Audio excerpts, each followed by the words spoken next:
Buenos días, hermanos, bendiciones. Buenos días. Aleluya. Vamos a alabar a Dios en esta mañana, no solo en esta mañana, sino siempre.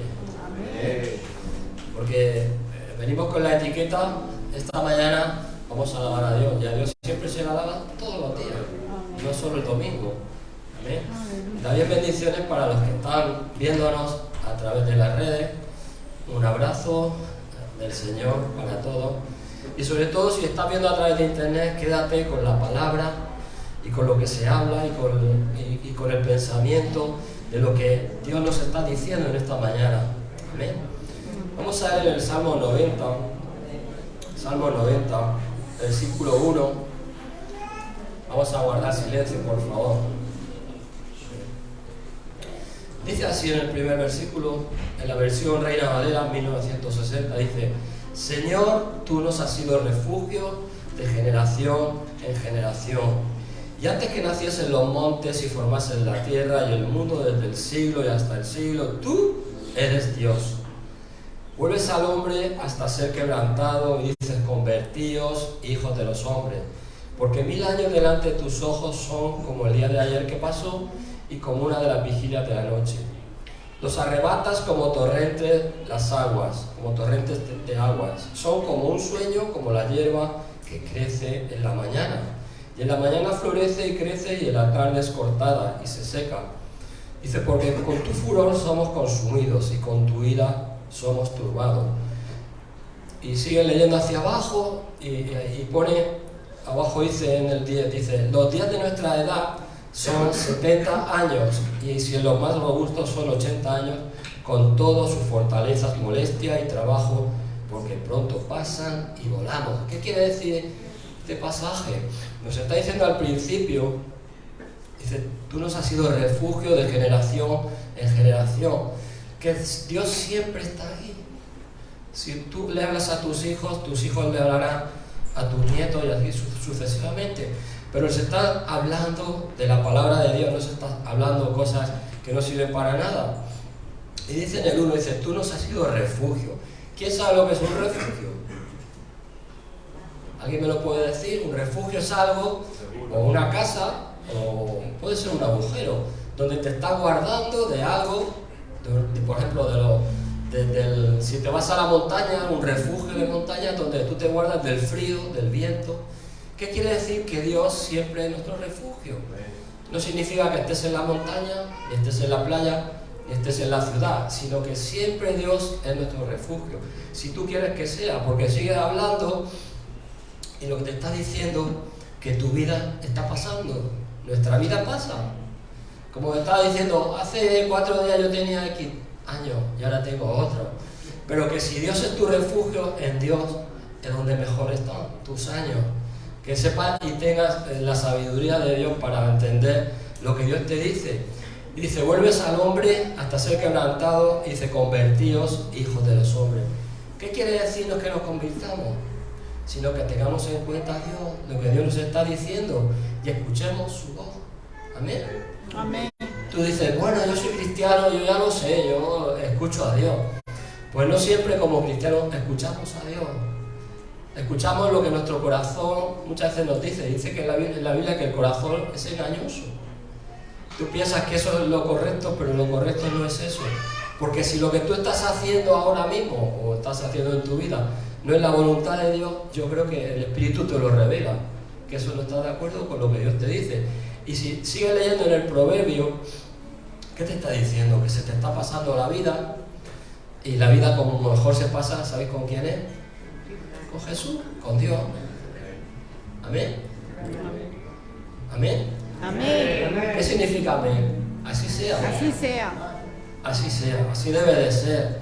Porque sigue leyendo hacia abajo, dice: si los de 70, tú ya la vida se acaba. Dice: los de 80 son más fuertes, pero aún con los 80 años que tienes, te duele aquí una pierna, te duele el brazo. ¿Qué nos está diciendo? Que si tú estás en Dios es diferente. Porque si tienes a Dios, lo tienes todo. ¿Amén? ¿Cómo está tu corazón hoy? ¿Qué hay dentro de tu corazón? ¿Hay pensamientos de alabarle? ¿Hay pensamientos de hacer tu propia voluntad? ¿O quieres realmente escuchar la voz de Dios? Yo te pregunto en esta mañana, ¿qué queremos hacer hoy? Alabar ¿Agradar a Dios? ¿Agradarnos a nosotros mismos? ¿Hacer nuestra voluntad o hacer la voluntad de Dios? Amén. Eso es lo que hace Dios, te pregunta, ¿qué quieres hacer? Amén. Dios no obliga a nadie. ¿Tú quieres alabarle? Amén. ¿Quieres que se produzca en tu vida un avivamiento? ¿Quieres que Dios obre en tu vida? Búscale. Yo te digo en esta mañana, busca a Dios. Amén. Amén. Vamos a orar. Amén. Señor, te damos las gracias, Padre, en este día. Sabemos, Padre, que tú eres un Dios real, como dice en el Salmo. Tú has hecho los cielos y la tierra, los montes y todo lo que en él hay. Tú eres un Dios que gobierna, Señor, porque eres un Dios de orden, Padre Santo. Te damos las gracias en este día y toda la reunión, Señor, todo lo que hagamos sea para darte a ti la gloria, Señor. Te damos a ti la gloria y la honra en el nombre de Jesús, Señor. Amén. Aleluya.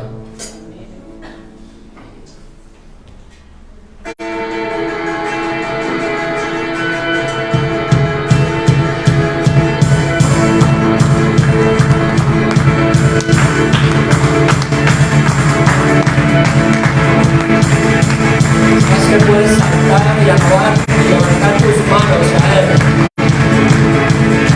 Así vas a demostrarle a regalado que de verdad te importa lo que estás haciendo hacia Él. Sin ser merecido, me diste salvación, quitando mi dolor y toda mi aflicción. Tu gracia me llenó, soy libre del pecado. No pagaré, no me detendré. No me venceré, arriba llegaré. Hoy es tiempo de cambiar y no mirar atrás, de reflejar tu amor al mundo. Ya no puedo esperar, te quiero alabar, mi vida hoy yo te la entrego.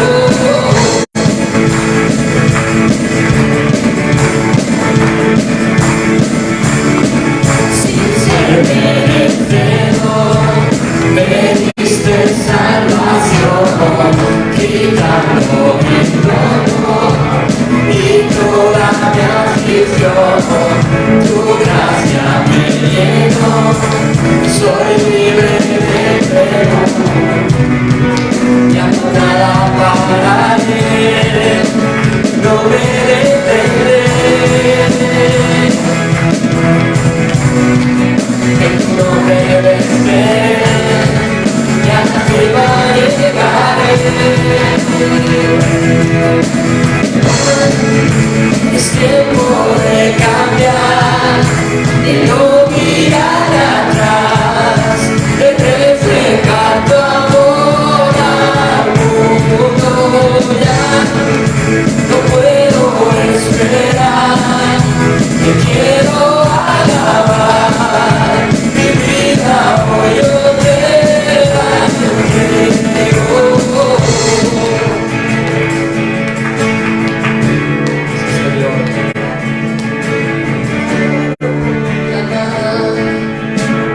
tu majestad,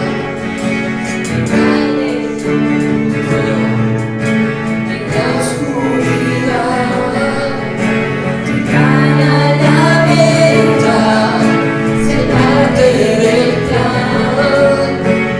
Toda mi vida y usará.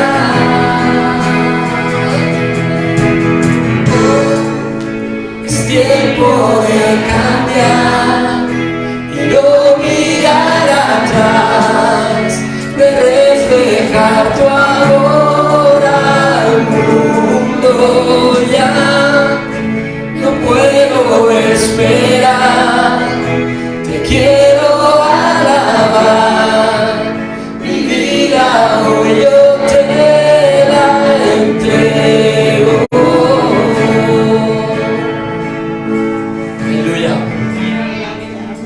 una canción que dice muchas cosas, pero solo te está diciendo, ya no puedo esperar y te quiero alabar. Alábale, siéntete libre. Amén. Amén.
Es libre.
Story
pagado el precio. Jesús el Mesías, Señor, sobre todo Jesús el Mesías, nombre sobre todo, Cordero bendito, Emmanuel, de pecado rescatas, ha pagado el precio. Jesús el Mesías, sobre todo es. Jesús el Mesías, sobre todo es. Sobre todo es. Aleluya, sí, Señor. Jesús el Mesías, sobre todo es.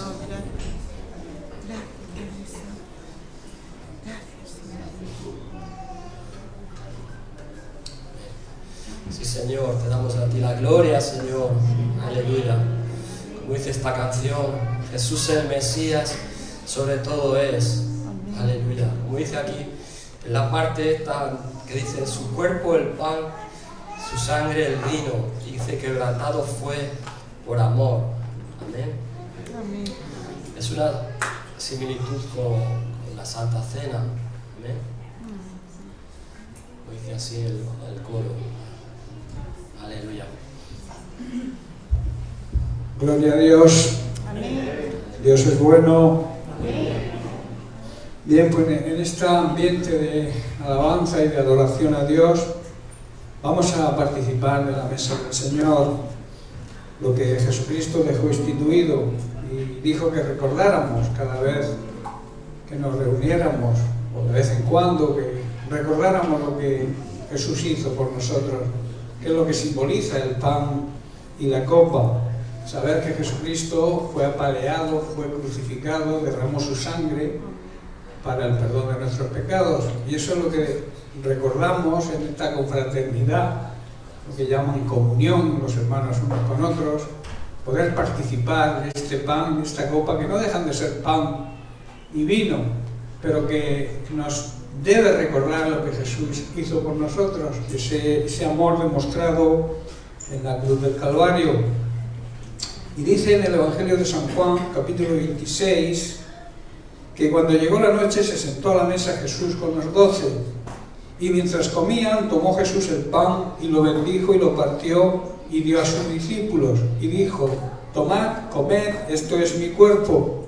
Y tomando la copa y habiendo dado gracias les dio diciendo, bebed de ella todos, porque esto es mi sangre del nuevo pacto, que por muchos es derramada para remisión de los pecados. Y os digo, dice Jesús, que desde ahora no beberé más de este fruto de la vid hasta aquel día en que lo beba nuevo con vosotros en el reino de mi Padre.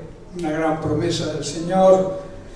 Y luego el apóstol Pablo en la primera carta a los Corintios nos dice, por tanto pruébese cada uno a sí mismo, examínese a sí mismo, está diciendo, y coma así del pan y beba de la copa, teniendo en cuenta que el que come y bebe indignamente sin discernir, sin distinguir que somos el cuerpo de Cristo, bebe indignamente también su copa. Entonces juicio come y bebe para sí mismo. Y dice y añade, por lo cual hay muchos enfermos y debilitados espiritualmente, está hablando, y muchos también están muertos en espíritu. Y luego añade, si pues nos examinásemos a nosotros mismos, no seríamos juzgados, mas siendo juzgados somos castigados por el Señor, para que no seamos condenados con el mundo incrédulo, con aquellos que no le aceptan, no quieren saber nada de Él. Y claro, ellos ya están condenados si no hay un arrepentimiento. Por eso la Biblia enseña que tenemos que ser ejemplo para aquellos que nos rodean, poder transmitirle la verdad del Evangelio. las verdades del cielo, es nuestro trabajo y es nuestra obligación. Y nuestra obligación también es dar testimonio. No podemos dar mal testimonio si somos el cuerpo de Cristo. Es lo que quiere decir Pablo cuando dice sin discernir, sin darse cuenta de que formamos parte del cuerpo de Cristo. Y cuando una parte del cuerpo no anda bien, todo el cuerpo se conduele, ¿verdad? Si nos duele una mano, todo el cuerpo se conduele. Cuando un hermano no anda en el orden de Dios o una hermana, todo el cuerpo de Cristo sufre. Por eso debemos, la Biblia enseña que debemos exhortarnos los unos a los otros. Exhortar significa llamar la atención, claro, con educación, con buenas palabras. Hermano, hermana, no vas bien. Eso es una labor de todos, no mía solo. Es muy fácil dejar la responsabilidad en una persona para luego juzgarla o atacarle. Yo siempre digo que la palabra de Dios dice lo que dice, no lo que yo quiero que diga. Así que si tú te consideras digno, merecedor de acercarte y de participar de estos símbolos, tienes la libertad para hacerlo. Pero ojo, fíjate bien, examínate bien si lo que estás haciendo está de acuerdo con la palabra de Dios. Eso es lo que significa ser digno, vivir de acuerdo a los principios bíblicos. Y entonces podéis acercarse a la mesa del Señor. Y si no estáis en este momento capacitados para hacerlo porque tenéis algún problema, el consejo es que pronto resuelvas el problema con Dios y te puedas acercar y participar de la mesa del Señor. Así que de la misma manera que Jesús dio gracias, voy a pedir a Mario que por favor dé gracias por el pan y por la copa. Querido y amado Dios, queremos darte las gracias, Señor, en esta mañana, Señor. Queremos, amado Dios, darte las gracias por nuestra vida, gracias por nuestro Señor Jesucristo, que pagó un alto precio, Señor, para que nosotros seamos, Señor, justos ante tus ojos, amado Dios. Sabemos que no podemos ser perfectos bajo nuestras propias obras, pero en tu obra expiatoria, Señor, mi Dios, queremos darte las gracias, Señor. Jesús, ese nombre es el que alabamos, ese nombre es el que exaltamos. Gracias, amado Dios. Gracias por la sabiduría que tú nos das y porque podemos examinarnos para poder caminar ante tus ojos. Gracias te damos esta mañana en el nombre poderoso y maravilloso que es el nombre de Jesús.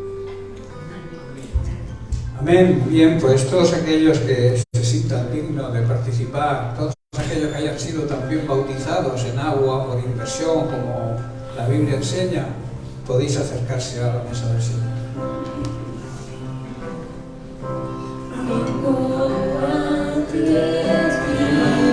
Postrado con todo mi ser te quiero ver. Tuyo soy, Señor.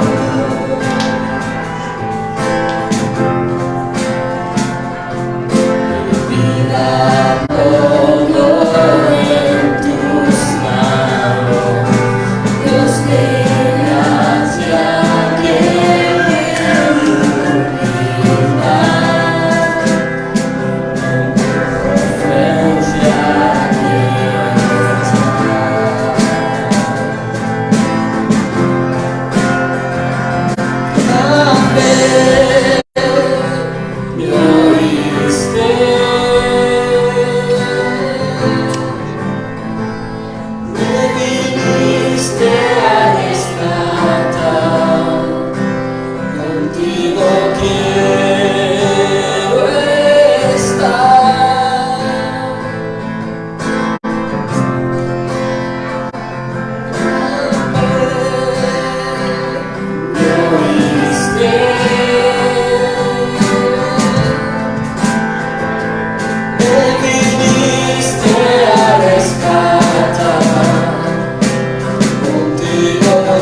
Padre, te damos gracias, Señor.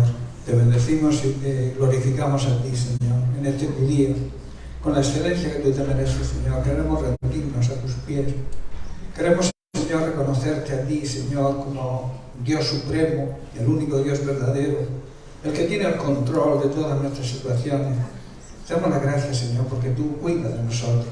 Gracias también porque hemos podido participar de este pan y de este vino, sabiendo lo que simbolizan, Señor, y que tú un día has muerto por nosotros en una cruz, en una muerte atroz, Señor, donde nosotros deberíamos haber estado, estabas tú en nuestro lugar.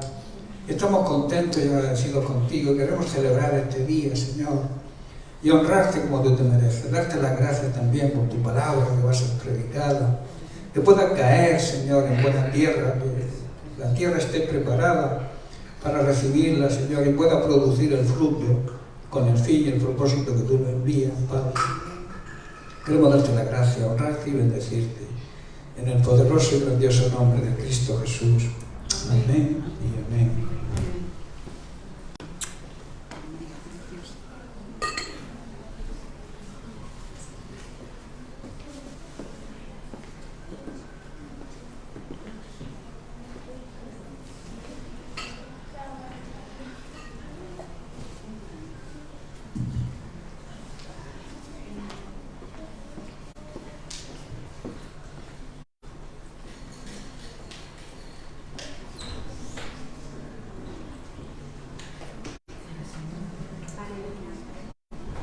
Buenos días, queridos hermanos. Esta mañana vamos a presentar la ofrenda y vamos a leer en Lucas. Me ahora por Lucas, ayer Lucas y hoy pues, Lucas también. Buen evangelista. Sí.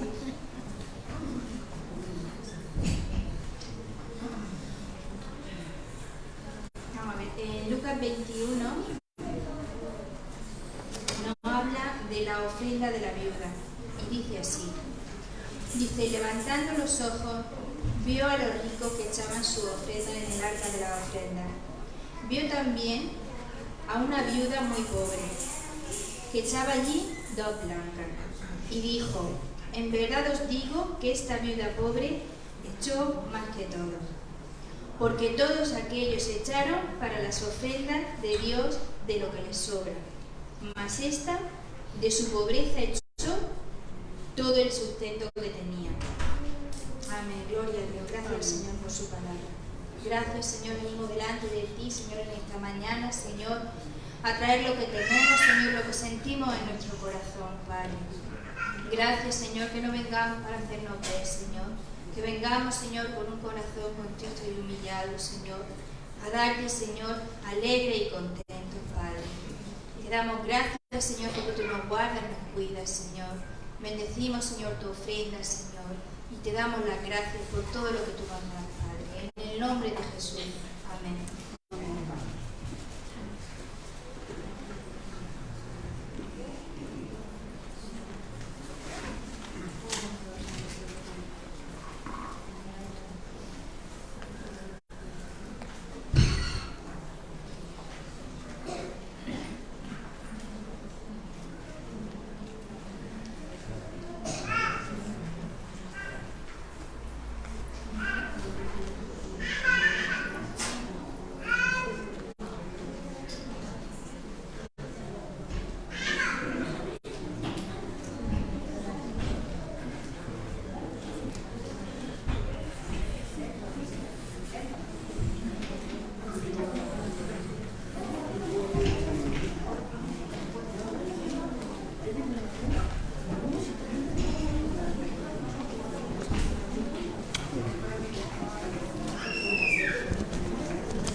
Gloria a Dios. Damos un tiempo para que los niños salgan en silencio. Hay que enseñar a los niños que guarden silencio. Desde pequeñitos hay que inculcarles el respeto y la honra al Señor. Así que vamos a concentrarnos ahora en que el Señor quiere hablarnos, quiere ministrarnos. Le hemos ministrado nosotros a Él por medio de nuestra alabanza y ahora Él nos va a ministrar a nosotros por medio de su palabra. Es bueno estar los hermanos atentos. Olvídate de tus preocupaciones, olvídate de todas las cosas que te puedan afectar en este momento y céntrate solo en escuchar la voz de Dios. Él te va a hablar. Y Él quizás, si estás atravesando algún problema, te pueda hablar en esta mañana para que tú puedas hacerle frente a ese problema.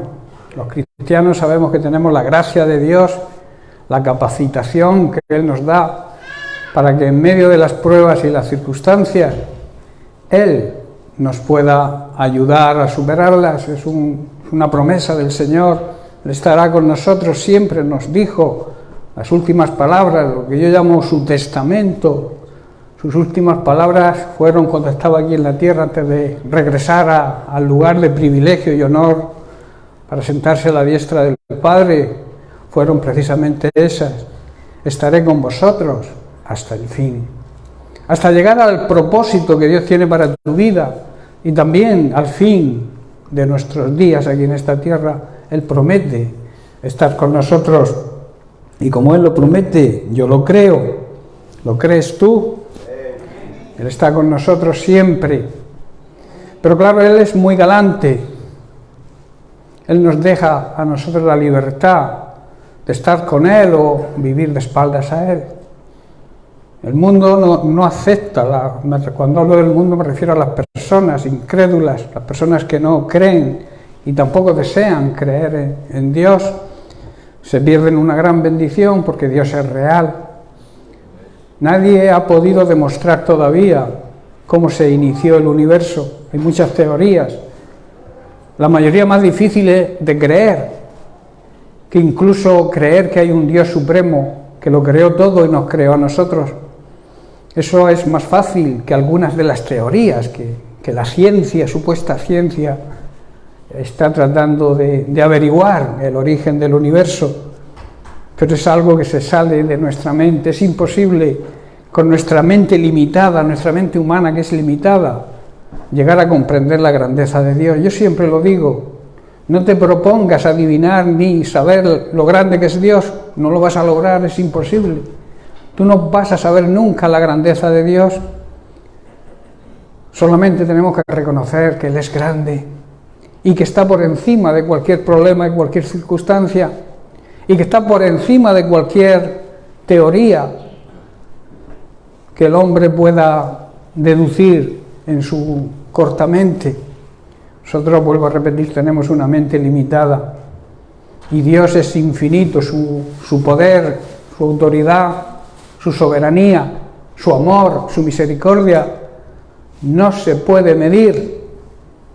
Es imposible medir la grandeza y la misericordia y el amor de Dios. Bien, quiero seguir tratando el tema que llevamos ya varias semanas con él, la guerra espiritual, y es que estamos viviendo tiempos difíciles. Desde siempre ha habido guerra, ha habido, digamos, una lucha continua entre las fuerzas del maligno y el ejército de Dios. ¿Tú te consideras parte del ejército de Dios? ¿Somos soldados al servicio de Dios?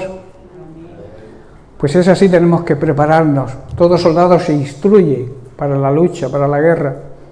No vas a poder vencer si no estás bien instruido.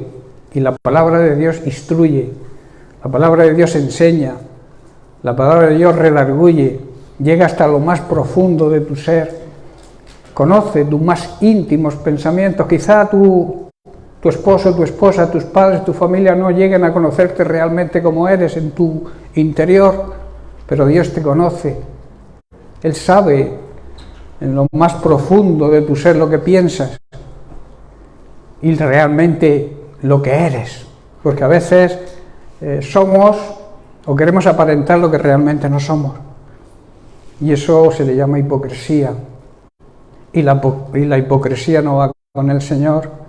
El Señor trató a los hipócritas de la época, que eran los religiosos, digamos, los que supuestamente eran los más santos, se creían que eran hijos de Dios por el mero hecho de haber sido descendientes de Abraham. Pero Jesús vino y les llamaba hipócritas. ¿Por qué? Porque Dios ama la verdad, porque Él es la verdad. Y la hipocresía es mentira, es mentir, querer mentir a los demás, porque mentirle a Dios es muy difícil, tan difícil que es imposible, porque te vuelvo a repetir, Dios conoce hasta lo más íntimo de tu ser. Por eso estamos, como he dicho, en una batalla de fe, es una batalla entre la verdad, creer la verdad de Dios o creer las mentiras de Satanás. Como suelo decir cada vez que encabezo estos estudios, no es una lucha entre el poder de Dios y el poder de Satanás, porque Dios es todopoderoso, está por encima del poder de Satanás y lo va a vencer siempre. Satanás está vencido por Jesucristo, pero vivimos en el territorio enemigo, donde Él, la Biblia lo llama el príncipe de este mundo, y aunque está derrotado, está dando sus últimos coletazos y está atacando con una serie de misiles dirigidos a la línea de flotación de la sociedad. ¿Sabéis cuál es la línea de flotación de la sociedad? La familia. Y hay serios ataques a la familia. Hoy en día, por todas partes, el enemigo utiliza a los políticos, utiliza a personas que no creen en Él, en Dios, para destruir la humanidad, que es su propósito. Satanás es un asesino, así lo llamó Jesús, y un asesino mata, un asesino miente, un asesino destruye, que es su plan y su propósito. Y el mundo anda ciego, las personas que no conocen a Dios andan ciegos, porque están, digamos, el diablo los ha hipnotizado con su veneno, con su batería de mentiras. Y esas mentiras hoy en día, y casi siempre o siempre, han ido enfocados a la familia, porque el diablo sabe que si destruye a la familia, destruye la sociedad y destruye a la iglesia, porque la iglesia también está compuesta de familias. Y lamentablemente vemos que no hay familias completas, o deberían, todas las familias, todas las personas que acuden a las iglesias, pudieran ser las familias completas, que es lo que Dios quiere. Dios creó, el creador de la familia fue Dios, y como el diablo es enemigo público número uno de Dios, quiere destruir lo que Dios creó, y lo creó con unos buenos principios, unas bases, unos estatutos. Él te creó. Muchas veces alguien pregunta, ¿quién casó a Adán y Eva? Los casó el mismo Dios. Y puso unos estatutos en el matrimonio que la sociedad hoy lamentablemente se lo está saltando, como yo suelo decir, a la torera. Hay récord, cada día el récord es más corto de la duración de los matrimonios supuestos, aquellos que se casan, porque hay también una tendencia a vivir unidos sin casarse, saltándose el orden y los principios bíblicos. Eso en el mundo se podría aceptar porque no le conocen, pero que ocurra en la iglesia, eso es lo duro, y eso es lo lamentable, porque nosotros tenemos que ser ejemplo para esta sociedad que vive sin Dios, que vive de espaldas a Dios. La raíz de todos los males es el pecado. El pecado es la enfermedad que tiene contaminada a toda la humanidad. Y la medicina se llama Cristo. Yo la llamo cristomicina.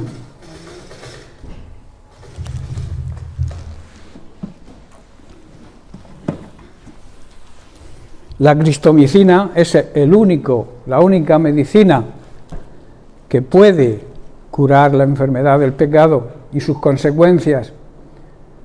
Toda enfermedad grave muchas veces conduce a la muerte física, ¿verdad? la enfermedad del pecado conduce a la muerte eterna, a la condenación. Y eso es para analizar, eso es para pensárselo, como yo digo. A ver si le podéis subir un poco de volumen al, no sé si el 11 o el 4, porque el otro fallan las pilas.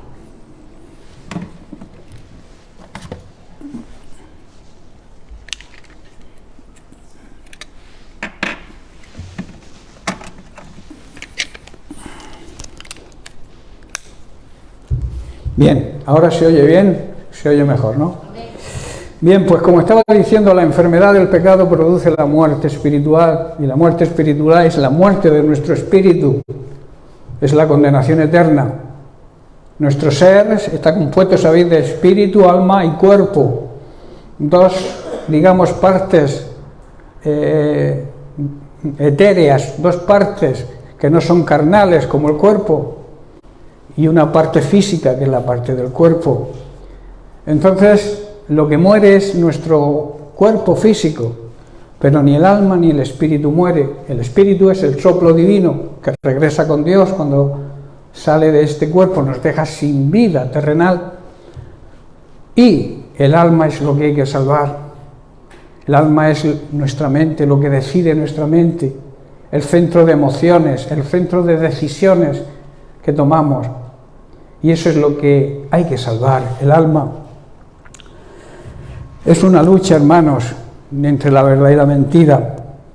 Y debemos utilizar las armas espirituales que Dios nos ha dejado, nunca luchar con armas carnales, porque hay que tener en cuenta que no luchamos contra personas de carne y hueso, luchamos contra la influencia del mismo diablo en ellas.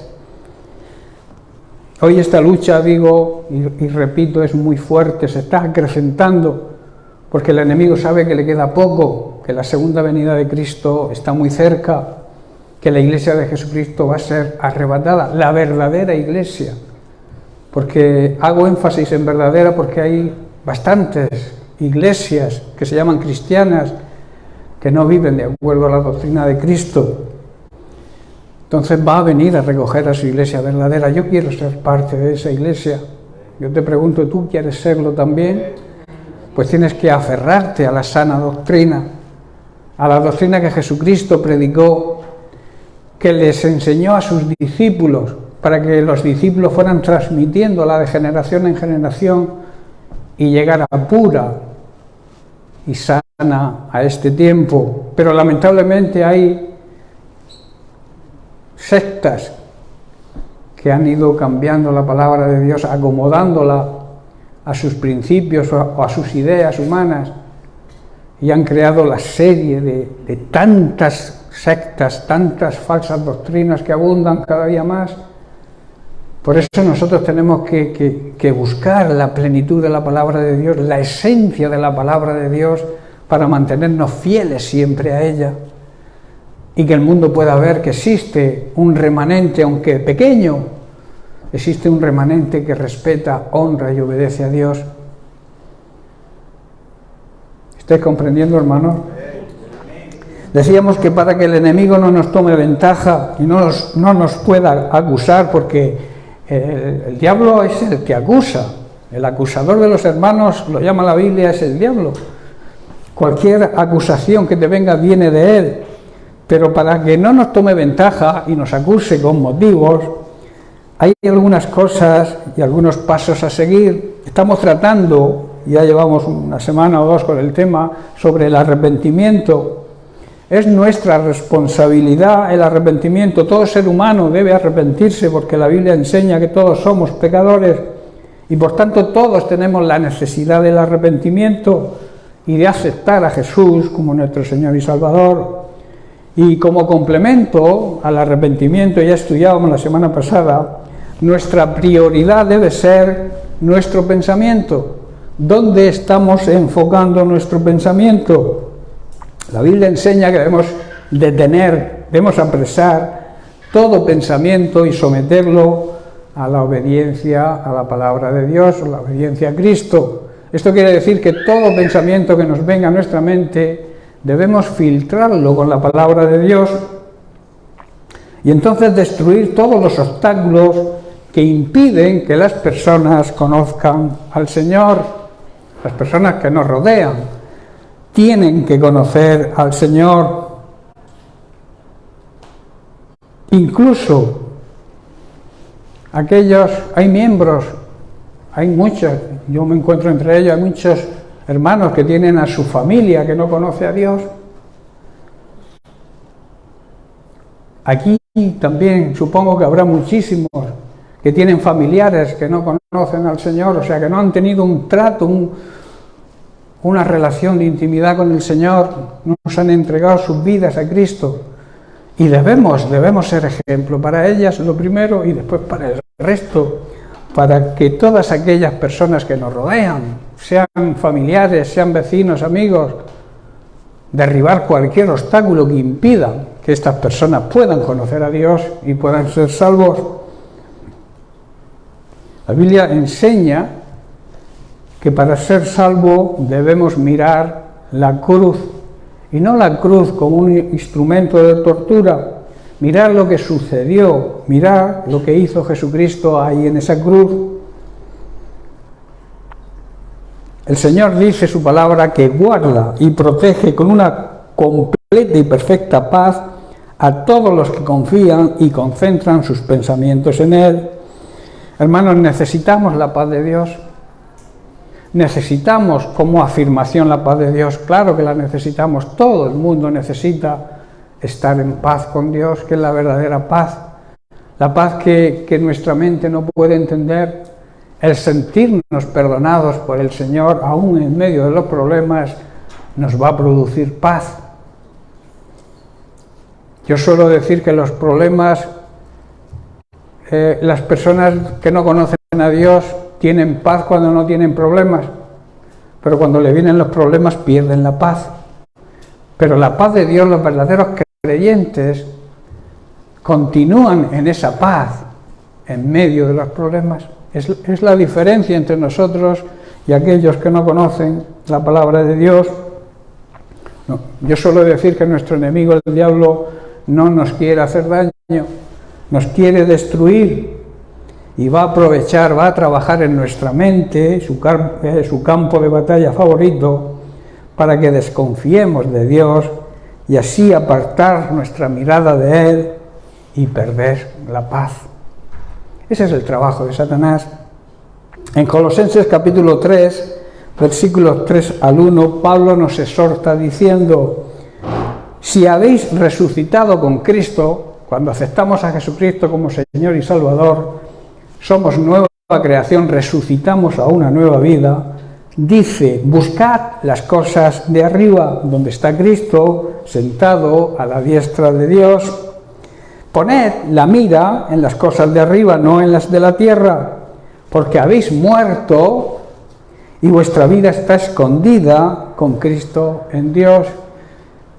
¿A qué se refiere aquí Pablo cuando dice que habéis muerto? Se refiere a que al aceptar a Jesucristo matamos nuestra vieja naturaleza. Nuestro viejo hombre ha sido crucificado con Cristo y somos una nueva creación en Él. A eso lo llama Jesús, se lo explicó a Nicodemo, el nuevo nacimiento. Todo ser humano tiene la necesidad, para ser salvo, de nacer de nuevo. Nacer no de una manera física, sino de nacer en el Espíritu. Que nuestro espíritu sea renovado por la palabra de Dios, sea renacido por la palabra de Dios.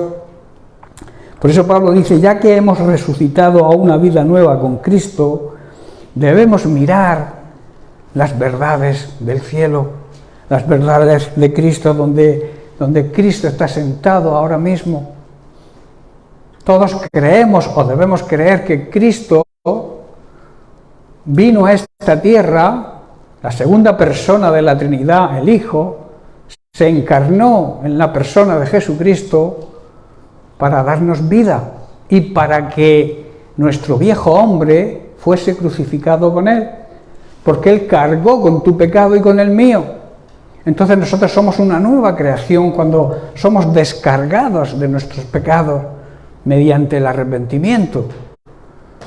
Cristo simbólicamente carga con tu pecado, porque Él llevó el pecado de los antepasados, el pecado de hoy y los futuros pecados ya los cargó Él sobre la cruz. Pero cuando te arrepientes, sea en la época que sea, eso se hace una realidad. No sé si estáis comprendiendo, porque alguien pudiera pensar, es que Jesucristo murió y cargó con los pecados de la gente de aquella época. Pero no, cargó con los pecados actuales y los futuros. Pero claro, eso se hace efectivo, esa realidad se hace efectiva en nosotros cuando nos arrepentimos. ¿Estáis comprendiendo? De ahí la necesidad, como he dicho antes, de que todo ser humano debe arrepentirse y reconocer a Jesucristo como el Señor y el Salvador. Esto dice Pablo que debemos pensar en las cosas de arriba del cielo y no en las de la tierra. Nosotros hemos muerto a esta vida y nuestra verdadera vida está escondida en Cristo, o sea, con Cristo, en tentaciones que el diablo nos trae. Como he dicho, el diablo trabaja la mente, es su campo de acción preferido, porque sabe que cuando desviamos nuestros pensamientos, nuestra mente, la desviamos de Dios y la enfocamos al pecado, nos tiene ganados para Él. Pero nosotros sabemos dónde tenemos que enfocar nuestra mirada, enfocar nuestra visión espiritual, y es hacia lo que Cristo hizo. Miradme a mí todos los términos de la tierra para que sean salvos, dice la Biblia. Mirar a Cristo, que significa mirar lo que Jesucristo hizo por ti. Y cuando lo miramos, entonces recibimos la salvación. Claro, actuamos en consecuencia. No es una mirada, digamos, simbólica, mirar es cambiar de actitud. Reconocer que nuestra visión antes estaba mal enfocada y necesitaba un nuevo enfoque. Enfocar a Cristo, enfocar la cruz, lo que sucedió en una cruz. En 1 de Pedro capítulo 5, el apóstol nos dice lo siguiente en el verso 6, humillaos. Humillar significa reconocer nuestros errores, nuestros fallos, nuestros pecados. Reconocer también que dependemos de la misericordia y del amor de Dios y que aceptamos la soberanía y la autoridad de nuestro Dios. Dice, humillaos, dice Pedro, bajo la poderosa mano de Dios, para que Él, Dios, os exalte cuando fuere tiempo. Dejando toda vuestra ansiedad, toda vuestra anhelos, toda vuestra preocupación, toda situación adversa, todo problema, todo aquello que te cause ansiedad o angustia, está diciendo, déjalo sobre Él, porque Él entonces va a cuidar de ti. Es una tremenda promesa, hermanos, es una grandiosa promesa, y que deberíamos aplicarla a nuestra vida, no dejarla ahí, escrita ahí en la Biblia sin aplicarla. Es como una medicina que no te tomas, no hace efecto. Eso deberíamos aplicarlo a nuestra vida cada día. Cuando te venga una angustia o una preocupación, descansa en el Señor. Y Señor, ahí tienes, tu palabra dice que la entregue en tus manos. Ahí tienes mi situación, ahí tienes mi problema. Yo confío plenamente en ti, porque esa es la parte que no corresponde. A veces queremos resolver el problema por nosotros mismos, con nuestras fuerzas, y es como si lucháramos también contra Dios. No, deja que yo lo hago. Eso es parte de la humildad también. Reconocer que Él tiene la solución y no yo. Y que mis fuerzas, yo suelo decir que yo puedo llegar a hacer hasta lo imposible, pero los milagros solamente le corresponden a Dios. Y un milagro es algo que no tiene explicación, porque si tiene explicación entonces no es un milagro. Yo puedo hacer hasta aquello que se puede explicar, pero deja a Dios que actúe en tu vida y haga el milagro que tú necesitas, sea cual sea. Jesucristo anduvo haciendo milagros, ¿verdad? Y sigue haciéndolos. Jesucristo es el mismo ayer, hoy y por siempre, por los siglos. Lo mismo que hacía en el tiempo que estuvo presente aquí en esta tierra, lo sigue haciendo a través de todas las generaciones y lo va a seguir haciendo. Pero necesita tu fe. Necesita nuestra fe. Nuestra fe, digamos, enciende el poder de Dios. El poder de Dios está ahí. Todos creemos en el poder de Dios, pero necesitamos activarlo. Es como si estamos a oscuras y hay un interruptor, y por no tocar el interruptor permanecemos a oscuras. El interruptor de los milagros de Dios es la fe. Toca el pulsador de la fe, activa tu fe y los milagros se van a producir. Yo lo creo así y por eso lo predico, si no me callaría. Porque nosotros hemos sido, y mi mujer lo sabe, de milagro en milagro, afrontando problemas que otros quizás se han suicidado, yo lo sé, atravesando grandes problemas económicos, grandes crisis, pero el milagro de Dios siempre ha estado ahí. No nos ha faltado nunca de nada. Quizá no tengamos grandes lujos, pero tenemos el lujo más grande que es la salvación. Tenemos el lujo más grande, la herencia más hermosa que un padre le puede dejar a un hijo, la vida eterna. Esa herencia es nuestra y esa herencia no pierde valor. Las herencias que heredamos aquí en la tierra, aparte de que se van a quedar aquí y al final van a ser destruidas por el fuego, así lo enseña la Biblia, todo va a ser consumido por el fuego, todo. Solamente va a perdurar aquel que sea salvo, aquel que haya vivido en santidad durante la vida terrenal. ¿Cuántos se van a llevar grandes sorpresas? Aquellos que quizá envían a gente al infierno porque se consideran jueces, cuando nosotros no somos jueces. Y cuando se encuentren en un lugar de tormento dirán, ¿qué hago yo aquí? ¿Qué es esto? ¿Dónde estoy? ¿Por qué estoy aquí? ¿Os imagináis la situación, hermano? ¿Os imagináis personas que se creen salvas y que cuando llegue la hora se encuentren en ese lugar de tormento? Es duro lo que estoy diciendo, pero es que es una realidad. No todo el que me dice Señor, Señor entrará en el reino de los cielos, sino aquel que me obedece, que vive de acuerdo a mi palabra, que repudia el pecado, que puede caer en pecado pero se arrepiente y tiene a Jesucristo como abogado. Pero no destruyas tu vida por lo que este mundo nos ofrece por 5 minutos de placer.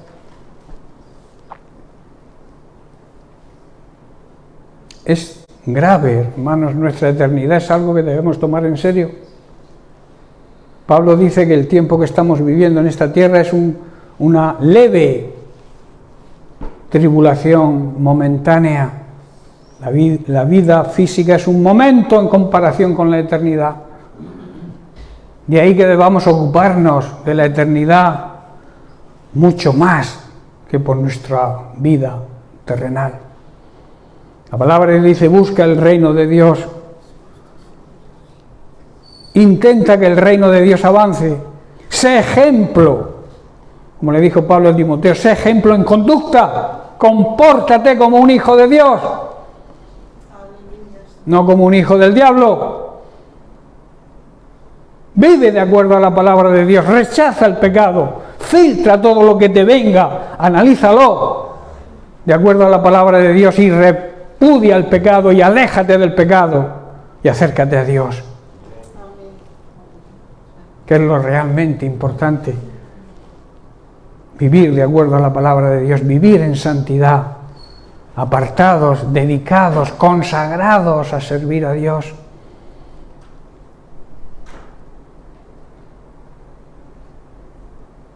No anuncies tu pecado tampoco. Hay personas que pecan o que viven en pecado y se regocijan y lo cuelgan en las redes sociales para que todo el mundo lo vea. Escóndete debajo de una piedra si estás viviendo en pecado, pero no lo anuncies. No tires por tierra el nombre de Cristo, diciendo que eres cristiano y viviendo en pecado y anunciándolo en las redes sociales.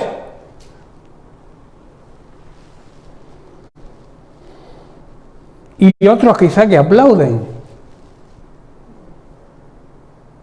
Otros aplauden eso. Hay que ver la ignorancia que hay dentro de la iglesia, hermano. La ignorancia o la poca santidad, o los pocos verdaderos cristianos, hermanos.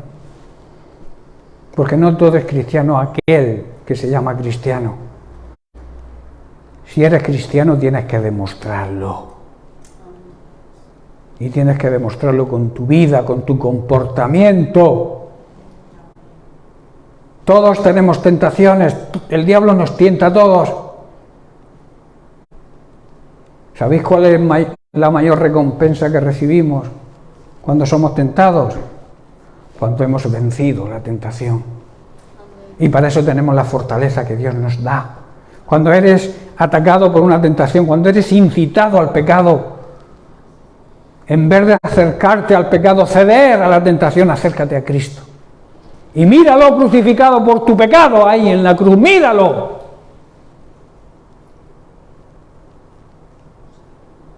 Si realmente eres cristiano, se te caerá la cara de vergüenza cuando dices que eres cristiano y vives en pecado. Y no valen excusas. No hay excusas para pecar, hermanos. No hay ninguna excusa ante Dios. Ante mí me podrás decir lo que quiera o ante cualquiera ser humano.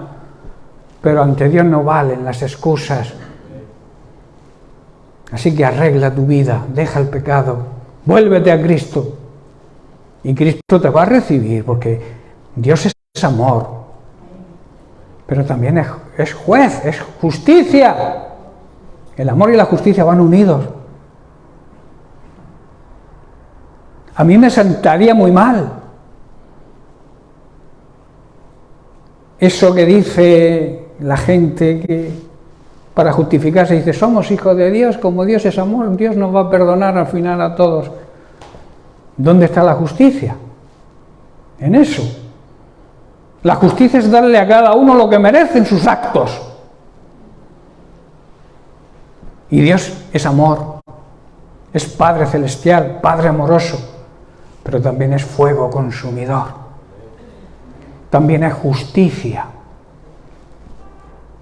Y no va a dar por inocente al culpable, porque entonces los inocentes se van a sentir mal. Tú imaginaos que llega una ley y dice todos los presos de las cárceles fuera, porque hay un rey que ama tanto a las personas que va a dejar libre a todos los presos. Carpeta abierta. A delinquir, a vivir como queráis, que el rey lo permite. Hermanos, Dios no es así. Dios es amor, es misericordia, perdona tus pecados y los míos. Pero si no hay arrepentimiento, si no hay reconocimiento y alejamiento del pecado, no hay misericordia de Dios.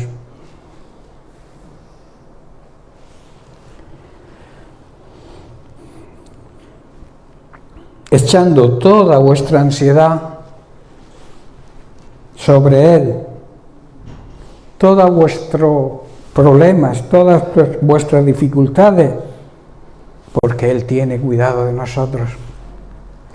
Cuando vamos al Señor con nuestra carga, con nuestro problema, y lo depositamos humildemente en sus manos, debemos saber y confiar que están en las mejores manos y que Él va a cuidar de nosotros. Cuando tú deposites tu angustia, tu ansiedad, tu preocupación sobre Él, ten por seguro que Él cuida de ti, te va a dar descanso y vas a sentir su paz. Yo me pregunto, ¿sientes la paz de Dios? Y te digo algo, si no sientes la paz de Dios, algo va mal en tu vida. Porque la paz de Dios es un regalo que Dios nos da cuando somos verdaderos hijos de Él. Los verdaderos hijos de Él viven en paz. En paz con Dios, en paz con los hermanos y en paz con todos. ¿Qué quiero decir con esto? Que donde hay contienda, no hay paz. La contienda es lo contrario a la paz. Yo no concibo cómo hay hermanos que les gusta la contienda, que disfrutan enfrentándose unos a otros. Y es que tú me has hecho, que yo te he hecho, que yo te he dicho, que tu hijo ha hecho. Hermanos, todos cometemos errores. La Biblia dice, Jesús dice, aprended de mí que soy manso. O sea que tengo poder, pero sé controlarlo. Y soy humilde, reconozco que me puedo equivocar. Hay personas que no les digan nada, se ofenden, desaparecen de la iglesia si les dices algo 2 o 3 semanas. El pastor ha dicho esto, ahora el pastor me la va a pagar, como si yo tuviera que ver en el tema. No sé si estoy comprendiendo, hermano. Las personas que son así no son aptas para el reino de Dios. Las personas que viven en contienda siempre, en conflicto, en que si me has dicho, que si he dicho, que si tú me has dicho, que si el otro ha dicho. Todo este tipo de personas no son aptas para el reino de Dios. Dios no las puede utilizar. Tenemos que estar abiertos a la enseñanza, abiertos a la instrucción, abiertos a la disciplina, si no estamos haciéndolo bien. La disciplina en el momento en que se aplica duele. Y duele al que la recibe, pero también al que la aplica. Pero al final da fruto. Yo doy gracias a Dios porque mi padre, aún sin conocer como yo conozco al Señor, él lo conocía a su manera, pero él me supo educar y me supo castigar cuando yo lo merecía. No lo entendía en ese momento. Y yo sufría y cogía resentimiento contra él.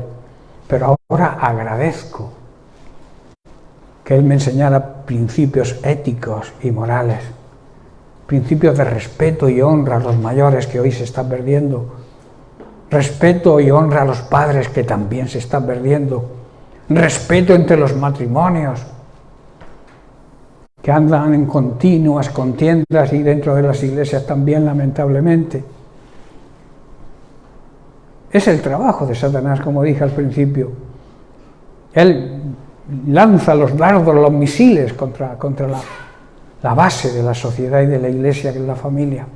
Y debemos, Pablo dice, no olvides y estate atento a las maquinaciones de Satanás, que quiere tu destrucción. Él vino a robar, matar y destruir. Y Jesús dice, agárrate a mí, aférrate a mí, porque yo he venido a darte vida. Y una vida, no una vida mediocre, una vida plena y auténtica, el comienzo, el anticipo de la vida eterna aquí. En Mateo capítulo 11, verso 28, Jesús dice, venid, llamamiento, y yo digo orden, porque está en imperativo, venid a mí todos los que estáis trabajados, todos aquellos que andéis cargados, quizá con la carga de una religión muchas veces, y dice, y yo os haré descansar. ¿Creéis lo que Dios dice, hermanos? Son palabras de Jesucristo, no son palabras ni siquiera de Pablo ni ningún discípulo, son palabras del propio Jesús. Venid a mí si estás cansado, agobiado, estresado, cargado, y yo te haré descansar. Qué gran promesa, ¿verdad? Jesús nos está preguntando, ¿por qué vivís siempre angustiados y estresados? Y eso lo está diciendo a su iglesia. Venid a mí, yo me haré cargo de vuestra angustia y vuestra preocupación, y os daré la paz que necesitáis y el descanso. Son palabras del propio Jesús. ¿Por qué andas estresado? ¿Por qué andas angustiado? Escucha a Jesús, que dice, descansa en mí. Deja de intentar solucionar tu problema, deja que te lo solucione yo. Eso es sabiduría del cielo, eso es poner la mirada en el cielo. Saber que Dios está ahí y nos respalda. Cuando nosotros vivimos en el orden de Dios y le damos al interruptor de la fe.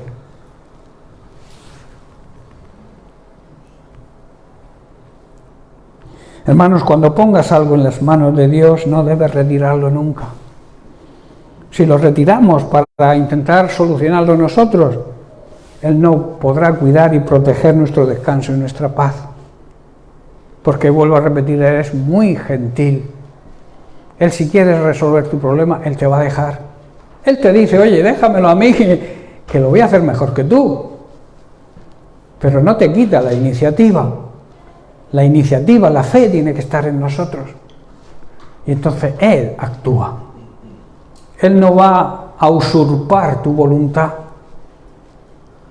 Él te da libre albedrío. Te enseña, te instruye, te marca el camino a seguir, pero tú decides. Son grandes promesas de Dios, hermanos, que se cumplirán en nosotros cuando nosotros hagamos nuestra parte, que es confiar plenamente en Él, que nuestros pensamientos estén afirmados y filtrados por su palabra. Y por tanto, hermanos, no debes culpar a Dios. No analices la vida de los demás. Dios no nos ha llamado a ser jueces de los demás, ni a juzgar a uno o a otro. Dios te dice, examínate a ti mismo. La palabra de Dios, quizá tú ahora mismo estés pensando, qué bien le está viniendo esto a fulanico. La palabra de Dios, en lo que le toque. Si el Señor te está tocando, acéptalo y reacciona, porque Él lo hace con un plan y con un propósito. Él te ama y quiere mejor para ti. Como creación, si no lo has aceptado todavía, si no eres salvo.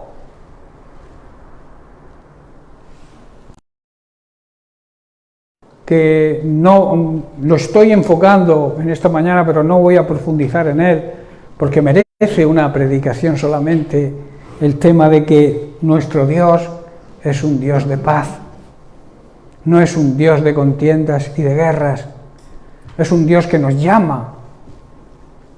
La tierra andaba la tierra antes de la primera venida de Cristo era un total conflicto. Y Jesucristo se lanzó, se involucró en ese conflicto para traernos paz. Por eso a Dios se le llama Dios. Respetarlo como Padre, honrarlo como Dios y obedecer su palabra. Que no es por capricho, Él no nos pone unos mandamientos y unas, digamos, parámetros en su palabra para su antojo o por su antojo.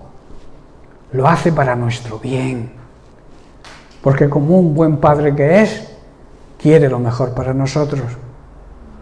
La Biblia enseña que un buen padre da buenas dádivas a sus hijos, ¿verdad? Y Dios es el Padre de los padres. ¿Qué nos va a dar Dios? ¿Qué quiere Dios para nosotros? A veces tachamos a Dios de exigente, porque el Señor permite, porque esto, porque... No tientes a Dios. Dios no es eso. El problema no es Dios. El problema es la actitud del ser humano, que vive de espaldas a Dios Y cuando le ocurre algo malo, entonces le culpa a él. Niegan a Dios. Pero cuando viene una catástrofe, viene algo provocado por el egoísmo, por el ansia de poder, como son las guerras, cuando ocurre eso, culpamos a Dios, porque Dios permite que muera gente.